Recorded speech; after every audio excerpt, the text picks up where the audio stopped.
Hello बाबू साहब, आज excellence 2.0 में फिर से आप लोग को स्वागत है। आज हम लोग क्लास 10th का इम्पोर्टेंट क्वेश्चन का टेस्ट सीरीज 1 चला रहे हैं साइंस सब्जेक्ट का। जिस तरह आप लोगों का एग्ज़ाम में पूछेगा सेम आप लोग देख पा रहे होंगे कि क्वेश्चन आपको स्क्रीन में दिख रहा होगा। जिस तरह एग्ज़ाम में आपका लिखा हुआ मिलेगा सेम उसी प्रकार यहाँ भी आपको देखने को मिलेंगे। तो चलिए हम लोग क्वेश्चन को शुरुआत करते हैं। आप लोग पहला क्वेश्चन देख पा रहे होंगे, लिखा है समतल दर्पण की फोकस दूरी क्या होती है। समतल दर्पण की जो पूछा जा रहा है वो पूछ रहा है आपसे कि फोकस दूरी क्या होती है। तो समतल दर्पण की फोकस दूरी यदि ज्ञात करना है तो जो इसका आंसर हो जाएगा वो ऑप्शन बी इज राइट हो जाएगा। तो ऑप्शन बी इज राइट हो जाएगा। क्यों होगा उसके बारे में भी आपको जानना आवश्यक है, क्योंकि समतल दर्पण में जो होता है आपको पता होगा कि पूरा का पूरा इस लेंस क्षमता जो होती है P = 1/f होती है। तो यदि आपसे समतल दर्पण की फोकस दूरी पूछे तो आप तो अनंत पर टिक करेंगे ही, लेकिन यदि आपसे लेंस क्षमता पूछेगा तब क्या लिखेंगे, तो ये भी एक बहुत इंपॉर्टेंट क्वेश्चन है। तो यदि आपसे लेंस क्षमता पूछेगा तो f आपका क्या हो गया, इन्फिनिटी, और इन्फिनिटी को जब आप डिवाइड करिएगा तो उसका आंसर क्या हो जाएगा, 0। इसीलिए आपको पता होगा जब हम लोग गाँव घर में कोई चश्मा पहनते होंगे तो पूछता है कि जो चश्मा पहने हो उसकी पावर कितनी है, तो हम लोग क्या बोलते हैं, 0। इसका मतलब क्या होता है, समतल दर्पण की लेंस क्षमता हमेशा 0 होती है, लेकिन फोकस दूरी अनंत होती है। देख रहे हो क्वेश्चन नंबर 2। चलिए क्वेश्चन नंबर 2 की ओर चलते हैं हम लोग। लिखा है कि किसी वस्तु का अवतल दर्पण द्वारा वास्तविक उल्टा और समान आकार का प्रतिबिंब बनता है तो वस्तु की स्थिति कहाँ होती है। तो आपको पता होगा 6 कंडीशन होते हैं। अब अवतल दर्पण के बारे में पढ़ रहे हैं तो थोड़ा सा अच्छा से समझेंगे। तो अवतल दर्पण में आपको पता होगा 6 कंडीशन में से जो 5 कंडीशन होता है उसमें आपको उल्टा और वास्तविक ही होता है। उल्टा एवं वास्तविक होता है, उल्टा एवं वास्तविक होता है। जबकि छठा कंडीशन अब जैसे ही आएंगे तो आपको देखने को मिलेगा कि प्रतिबिंब की जो स्थिति होती है आभासी एवं सीधा होता है। और यही कंडीशन सबसे अधिक पूछता है। ये कब होता है, जब आपको पता होगा कि P तथा F के बीच में जब कोई ऑब्जेक्ट रहेगा तो हम लोग बोलेंगे कि वो आभासी और सीधा प्रतिबिंब बनाएगा। और वो हमेशा कहाँ प्रतिबिंब बनाता है, तो दर्पण के पीछे बनाता है। तो ये भी कंडीशन याद रखेंगे, जो सबसे अधिक क्वेश्चन पूछने वाला है और सबसे अधिक पूछता भी है। 5 कंडीशन सब बच्चों को पता होता है। अवतल दर्पण में 6 कंडीशन होते हैं, 5 में उल्टा एवं सीधा ही उल्टा और वास्तविक प्रतिबिंब बनता है, जबकि 6 में आभासी और सीधा बनता है। कब बनता है, जब ऑब्जेक्ट P तथा F के बीच में रहेगा और वो प्रतिबिंब कहाँ बनेगा, तो दर्पण के पीछे। तो इस कंडीशन को जरूर याद रखेंगे। लेकिन क्वेश्चन हम लोग को यहाँ से पूछा गया है, आप लोग देख पा रहे होंगे क्वेश्चन पूछा है कि जब वस्तु अवतल दर्पण द्वारा वास्तविक उल्टा और समान आकार का प्रतिबिंब बनता होगा तब कहाँ पर होगा। तो आपको पता होगा कि वस्तु जो होती है वो C पर होती है। तो आपको पता होगा सबसे पहले बिंदु साइज, इसके बाद फिर थोड़ा सा छोटा हो जाएगा, फिर थोड़ा सा क्या हो जाएगा, बराबर हो जाएगा, फिर क्या होगा, बड़ा होगा, और फिर बहुत बड़ा हो जाएगा, इस तरह का। तो बराबर जो होता है यहाँ से सबसे शुरुआत होती है वस्तु जो होती है कहाँ, अनंत पर, फिर वस्तु कहाँ हो जाती है, C से परे, और फिर वस्तु कहाँ हो जाती है, C पर। तो बराबर कहाँ होगा, वस्तु C पर होगा। तो ऑप्शन C इज राइट हो जाएगा। यहाँ B लिखा हुआ है लेकिन इसका ऑप्शन C होना चाहिए था। चलिए हम लोग नेक्स्ट क्वेश्चन की ओर देखते हैं। तो नेक्स्ट क्वेश्चन आप लोग देख पा रहे होंगे, लिखा है निम्नलिखित में से किसमें प्रकाश सबसे तेज गति से चलता है। आपको पता होगा कि प्रकाश तेज गति से सबसे अधिक यदि कहीं चलता है तो वो होता है निर्वात, जिसको इंग्लिश में हम लोग बोलते हैं वैक्यूम। तो निर्वात में प्रकाश की चाल कितनी होती है, कहीं कहीं लिखा रहता है तो यहाँ 5 लिखेगा, जबकि यहाँ ऑप्शन घुमा के दे देगा km/s। तो भी आप दिमाग लगाएंगे कि निर्वात में प्रकाश की चाल ये भी हो सकता है और एक ये भी हो सकता है। दुनिया में आज तक प्रकाश की चाल से अधिक चलने वाली कोई दूसरी वस्तु नहीं बनी। इसका मतलब ऑप्शन देखेंगे हम लोग कि सबसे अधिक इसमें चल सकता है, तो तेल, पानी, वायु, कागज। तो सबसे अधिक जो होगा वो वायु में चलेगी, तो ऑप्शन सी राइट होगा। आगे 4 में आप लोग देख पा रहे होंगे, एक लेंस की क्षमता -4 है तो इसकी फोकस दूरी क्या होगी। तो आपको पता होगा कि P = होता है 1/f, और F इज इक्वल टू होता है 1/P। तो चलिए हम लोग रखते हैं 1/4 -4। तो इसको जब हम लोग डिवाइड करेंगे तो कितने आ जाएंगे 0.25 मीटर में। तो मीटर में है इसलिए हम लोग इसका ऑप्शन सी में व्यक्त करेंगे। यदि सेंटीमीटर में होता तब मीटर में कन्वर्ट करते हैं। तो इस तरह हम लोग क्वेश्चन की ओर देखेंगे। चलिए आगे की ओर देखते हैं क्वेश्चन।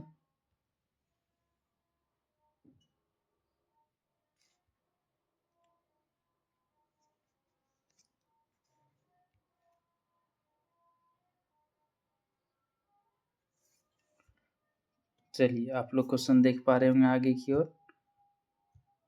तो स्क्रीन में हम लोगों को दिख रहा है, लिख रहा है मानव नेत्र की फोकस दूरी में परिवर्तन का क्या कारण है। तो परिवर्तन का जो कारण होता है वो सिलेरी मसल्स होते हैं। तो ऑप्शन सी इज राइट इसका आंसर हो जाएगा। दूरदृष्टि को कहा जाता है, दूरदृष्टि को क्या कहा जाता है हाइपरमेट्रोपिया। तो ऑप्शन ये इज राइट। मायोपिया जो कहा जाता है या नियर साइटनेस उसको बोलते हैं निकट दृष्टि दोष। मोतियाबिंद जो 60 साल के लोगों को होता है जिसमें आंख दूधिया कलर का हो जाता है। इस तरह से हम लोग और देखेंगे क्वेश्चन 6 का जो आंसर होगा वो ऑप्शन ये इज राइट होगा। 7 नंबर क्वेश्चन आप लोगों को दिख पा रहा होगा। चलिए पा रहे प्रतिरोध का SI मात्रक क्या होता है। तो प्रतिरोध का जो SI मात्रक होता है वो ओम होता है। वोल्ट किसका मात्रक होता है तो आप लोगों को पता होना चाहिए। वोल्ट जो होता है वो विभवांतर का होता है। जबकि फेराडे जो होगा वैज्ञानिक हैं जो चुंबकीय वगैरह के बारे में बताए हैं। एम्पियर जो होगा वो किसका इलेक्ट्रिक करंट का होगा जिसको आई से डिनोट किया जाता है। तो इसका जो ऑप्शन हो जाएगा 7 का वो डी इज करेक्ट हो जाएगा। चलिए आगे क्वेश्चन हम लोग देखते हैं 8 को। उपयोग निम्नलिखित में किस में किया जाता है। टंगस्टन का उपयोग धातु निष्कर्षण में, बिजली के बल्ब में, कुचालक में या वस्त्र निर्माण में। तो आपको पता होना चाहिए कि बिजली के बल्ब में प्रयोग किया जाता है। जो बल्ब का फिलामेंट होता है इस तरह का जो बल्ब बने होते हैं 2 को फिलामेंट इधर निकले होते हैं। ये फिलामेंट जो बने होते हैं वो किसके बने होते हैं टंगस्टन का। इसका संकेत पूछेगा तो W होता है। दूसरी बात टंगस्टन का सबसे हम लोग कह सकते हैं कठोर धातु के रूप में जाना जाता है। आगे हम लोग चलते हैं 9 में। चुंबकीय क्षेत्र रेखाएं निकलती है किधर से निकलती हैं तो हमेशा उत्तरी ध्रुव से। किधर से उत्तरी ध्रुव से हमेशा निकलती है। इस बात को आप लोग याद। कौन सा हमारे लिए ऊर्जा का परम स्रोत है।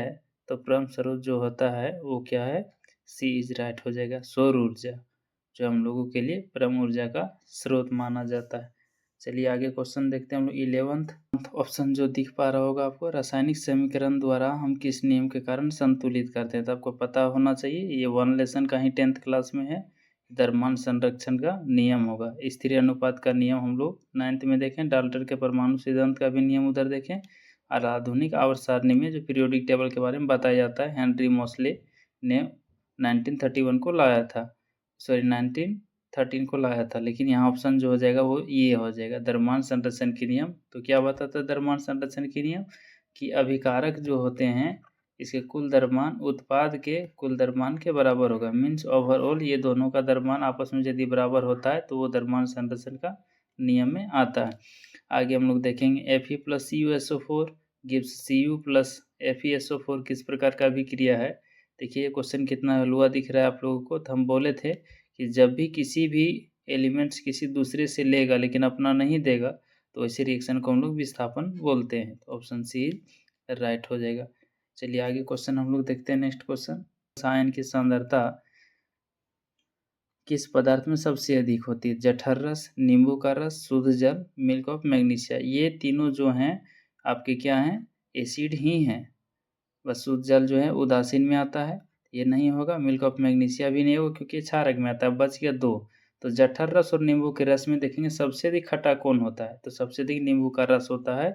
इसलिए H+ आयन की जो सांद्रता होगी सबसे अधिक नींबू का रस में होगा। आगे देखिए पदार्थ ABCD का pH मान 5, 8, 10 एंड 13 है। तो उपरोक्त में से ऑप्शन कौन सा राइट होगा। तो आपको पता होगा कि इस तरह का जो क्वेश्चन रहेगा उसको हम लोग कैसे बनाएंगे। चलिए देखते हैं हम लोग क्वेश्चन को। तो क्वेश्चन इस तरह का यदि आपको आता है एग्जाम में तो देखिए 5 जो है वो क्या है एसिड है क्योंकि आपको pH मान पता होना चाहिए। यहाँ 0 होते हैं और यहाँ 1 होते हैं और यहाँ 14 होते हैं। सॉरी यहाँ 0 नहीं 7 होते हैं।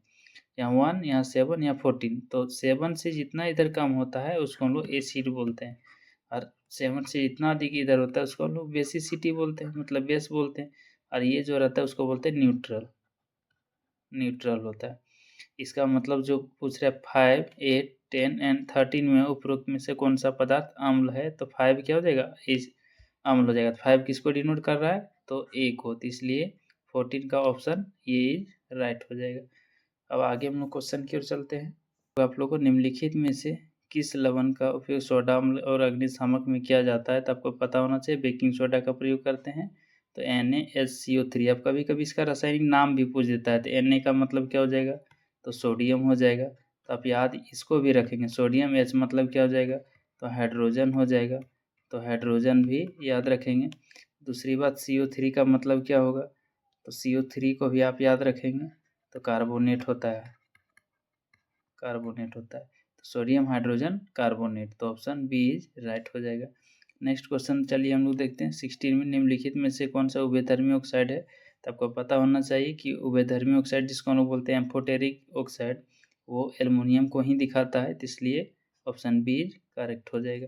अब 17 आप लोग देख पा रहे हैं, दिए गए तत्वों के इलेक्ट्रॉनिक विन्यास में कौन सा उत्कृष्ट किसका इलेक्ट्रॉनिक विन्यास है, तो आपको पता होगा पीरियोडिक टेबल में इलेक्ट्रॉनिक विन्यास पूछा है और उत्कृष्ट गैस पूछा है, मीन्स नोबेल गैस, तो वही ग्रुप संख्या कितने में आते हैं, 18 में। तो आपको ग्रुप संख्या 18 पता होना चाहिए, और यदि पता नहीं तो मेरे वीडियो में देखिएगा, नीचे एक पीरियोडिक टेबल लिखे, उसमें पूरा अच्छा से बताया गया है, जिसका व्यूज लगभग 10,000 गया है, तो उसमें आप जाके देख सकते हैं। नोबेल गैस का जो दिखाया है उसको हम लोग ग्रुप संख्या 18 बोलते हैं, और उसमें एलिमेंट्स को याद करने के लिए आपको बताया गया होगा कि हीना, नीना और करीना का जेरोक्स रंगीन होता है।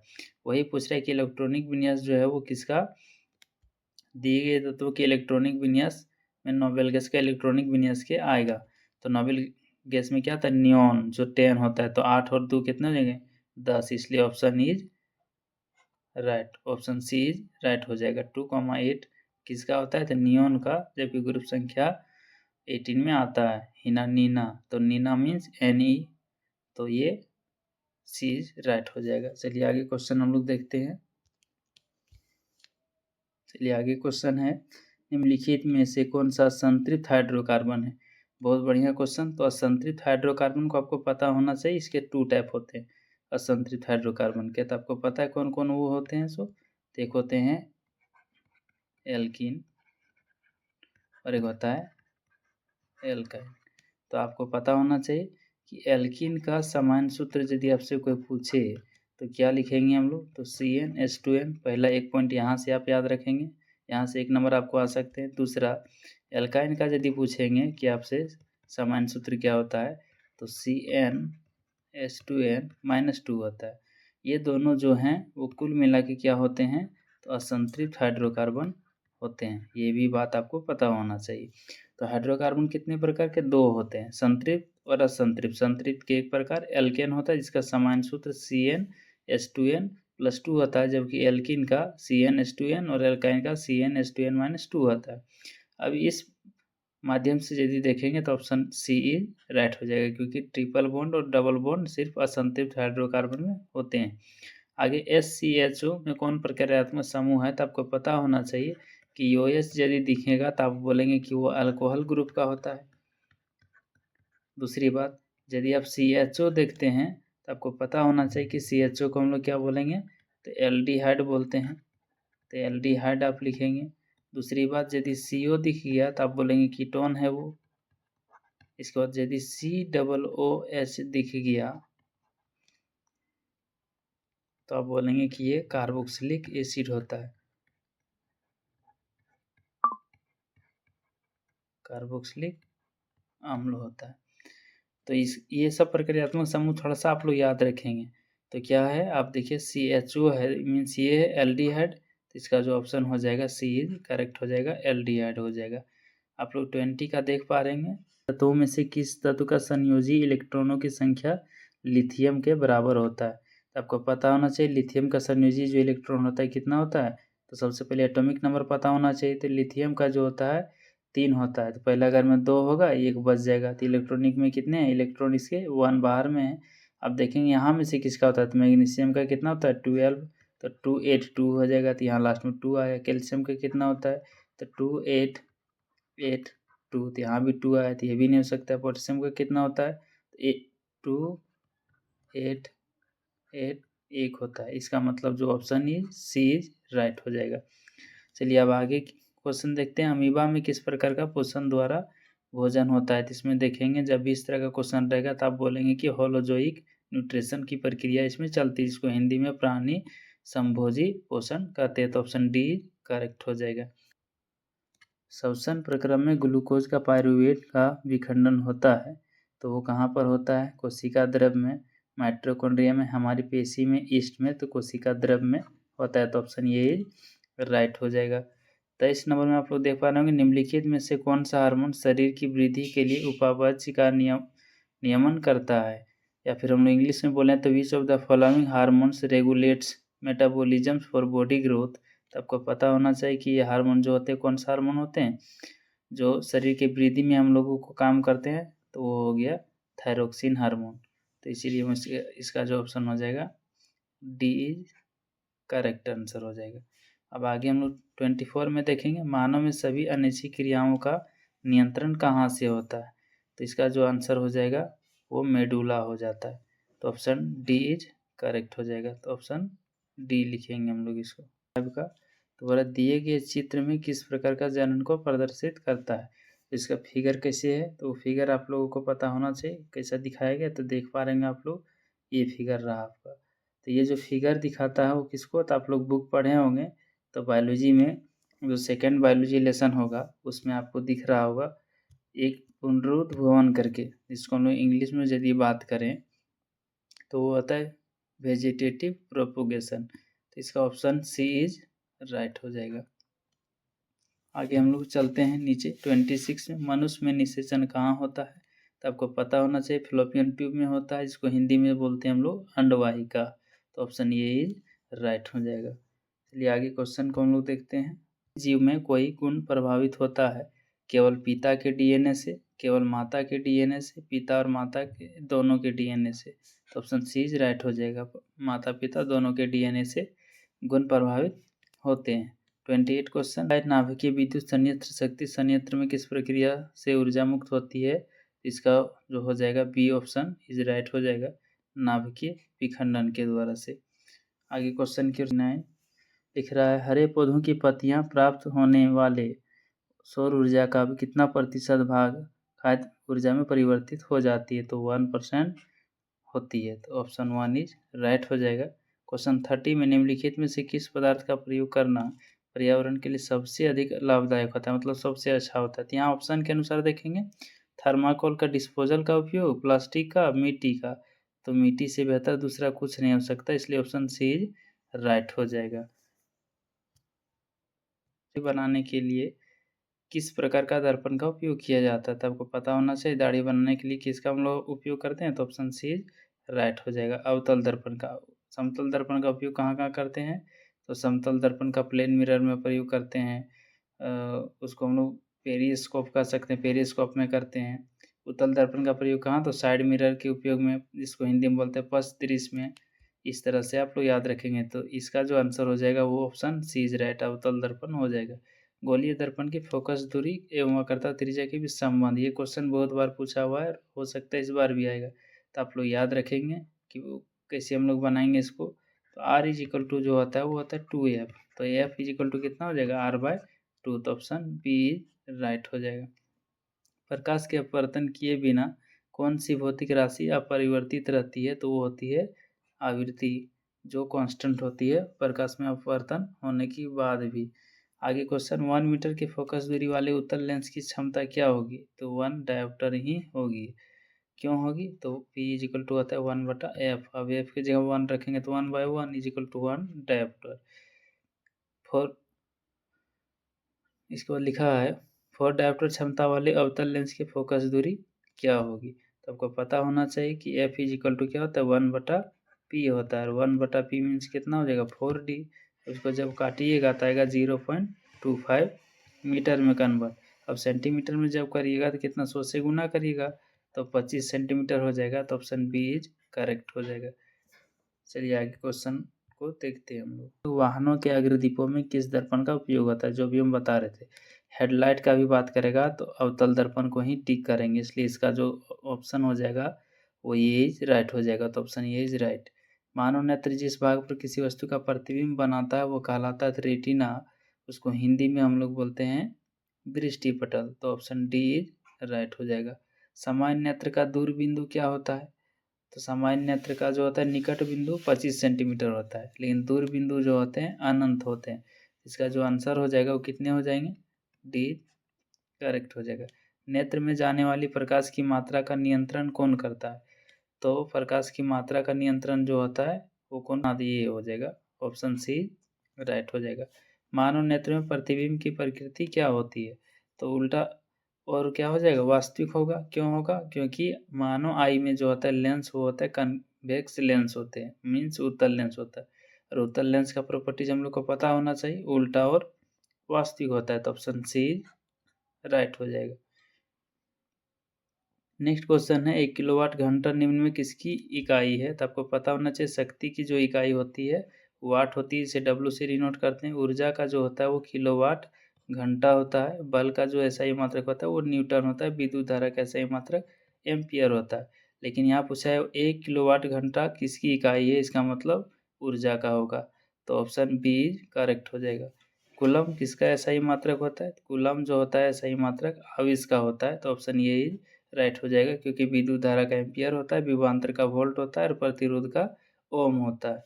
चलिए आगे क्वेश्चन देखते हैं हम लोग। क्वेश्चन है विद्युत मोटर एक युक्ति है जो परिवर्तित करती है यांत्रिक ऊर्जा को विद्युत ऊर्जा में, विद्युत ऊर्जा को यांत्रिक ऊर्जा में, या रासायनिक ऊर्जा को विद्युत ऊर्जा में। तो यांत्रिक ऊर्जा को विद्युत ऊर्जा में कन्वर्ट करता है कौन? विद्युत मोटर।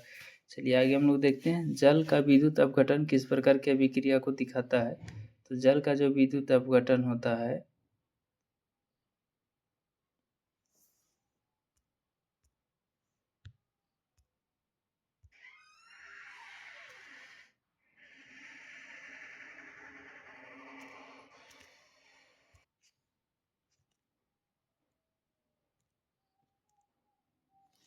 आप लोग नेक्स्ट क्वेश्चन को देख पा रहे होंगे।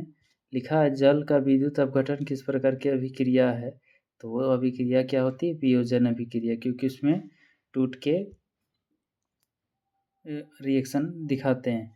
आगे बोल रहा है कि दिए गए अभिक्रिया किस पदार्थ का उपचयन हो रहा है, मतलब जो रिएक्शन दिया है आपको वो किस प्रकार हो रहा है? CuO plus H2 gives Cu plus H2O। जहाँ जहाँ आपको ऑक्सीजन दिख जाएगा ओ लगा हुआ, समझ लीजिए वो जो अभिक्रिया होगी वो क्या होगी? अपचयन अभिक्रिया होगी। एकदम एक लाइन में आप लोग याद रखिएगा। और जिसमें ऑक्सीजन नहीं लगा है वो उपचयन होगा। तो क्या हो जाएगा? Cu जो हो जाएंगे वो क्या हो जाएंगे? उपचयन अभिक्रिया हो जाएंगे। और फिर यहाँ से H2 पूछा है तो H2 क्या होगा? तो H2 भी क्या हो जाएगा? उपचयन अभिक्रिया हो जाएगा। लेकिन हम लोगों को यहाँ पूछा है Cu, तो कॉपर तो अकेले है नहीं, तो हम लोग बोल सकते हैं कि यहाँ पर H2 क्या हो जाएगा? उपचयन अभिक्रिया हो जाएगा, क्योंकि क्वेश्चन में पूछा है कि अभिक्रिया में किस पदार्थ का उपचयन हो रहा है। तो आप लोग बोलेंगे कि H2 is right, option D is correct. दिए गए चित्र में किस प्रकार की अभिक्रिया हो रही है? तो दिए गए चित्र में जो दिख रहा होगा आप लोगों को वो विस्थापन रिएक्शन हो रहा है। नेक्स्ट क्वेश्चन है निम्नलिखित में कौन सा प्राकृतिक सूचक का उदाहरण है? तो मिथाइल ऑरेंज सिंथेटिक होता है, फिनोल्फथालीन भी सिंथेटिक होता है, जबकि लिटमस पत्र लिचेन पौधे की छाल से बनाई जाती है, इसलिए ये क्या हो जाएगा? नेचुरल हो जाएगा। तो ऑप्शन सी करेक्ट हो जाएगा। नेक्स्ट क्वेश्चन आप लोग देख पा रहे हैं किसी बिलियन ना पीएच मान 10 है और निम्नलिखित में से किसी बिलियन ना का पीएच मान 10 है और निम्नलिखित में क्या होगा? तो 10 7 से अधिक है, इसलिए वो क्या हो जाएगा? क्षार। तो ऑप्शन डी करेक्ट हो जाएगा।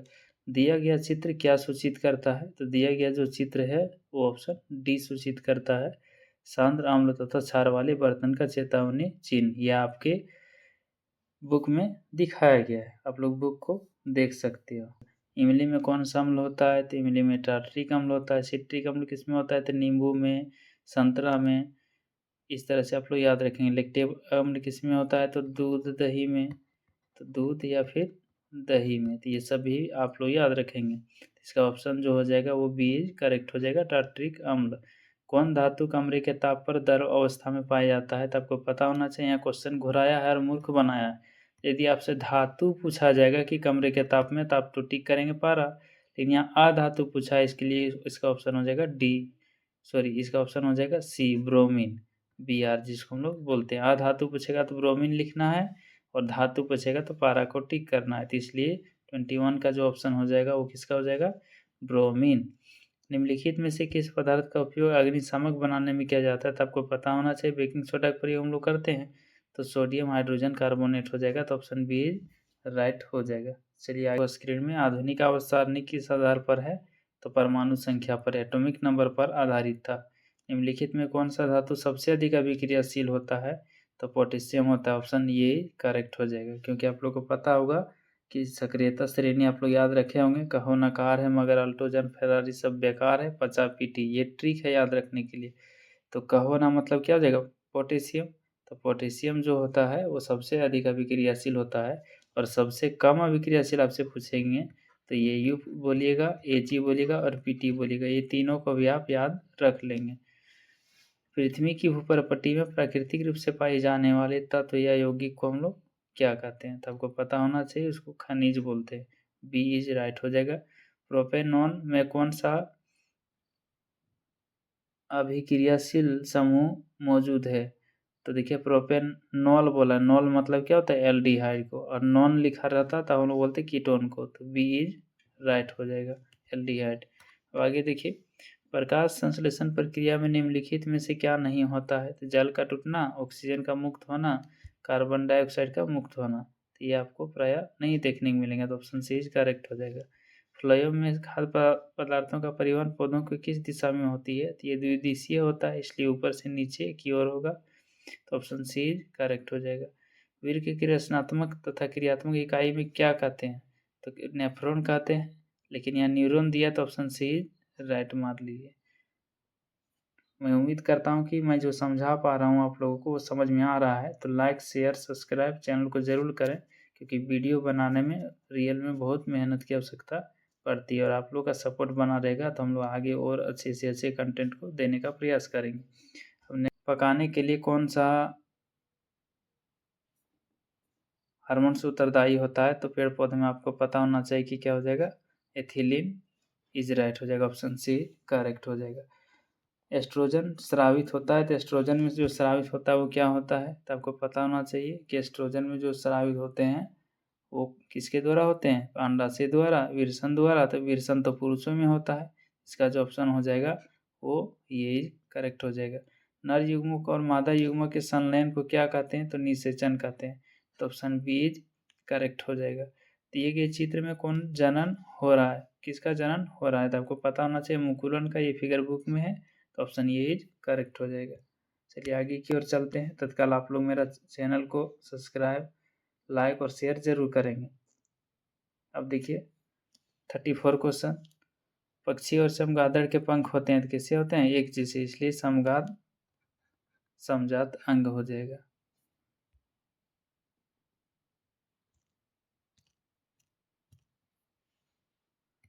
तो ऑप्शन ये करेक्ट हो जाएगा। मेंडल अपने प्रयोग के लिए किस पौधे को चुने थे, तो ये भी क्वेश्चन बहुत इंपॉर्टेंट है। ऑप्शन सी मटर।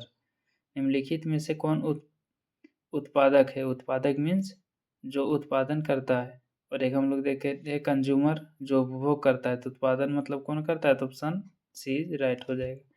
किसी आहार श्रृंखला में शाकाहारी का निर्माण करती है, तो वह है प्रथम पोषी स्तर। ओजोन परत के अपक्षय के लिए जिम्मेदार हैं, वो होते हैं CFC। निम्नलिखित में से कौन जैव पदार्थ ऊर्जा स्रोत का उदाहरण नहीं है, तो आपको पता होना चाहिए कि ऊर्जा स्रोत का उदाहरण एक ही को है, वो क्या है, नाभिकीय ऊर्जा।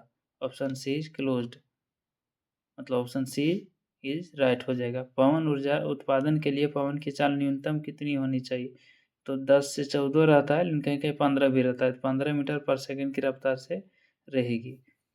चलिए आगे हम लोग देखते हैं। तो यहाँ हम लोग का जो क्वेश्चन हुआ वो पूरी तरह से ख़त्म हो गया। आज हम लोग एक सेट को देखें, क्वेश्चन को लगभग 70 क्वेश्चन होंगे। अब उम्मीद करते हैं कि आगे भी दूसरा सेट दें। तत्काल आप लोग मेरा वीडियो और चैनल को लाइक सब्सक्राइब शेयर ज़रूर करें। इसका बी ऑप्शन हो जाएगा 40 का। तो आज का क्लास आप लोग का यहीं बंद होता है। सब लोग को बेस्ट ऑफ लक।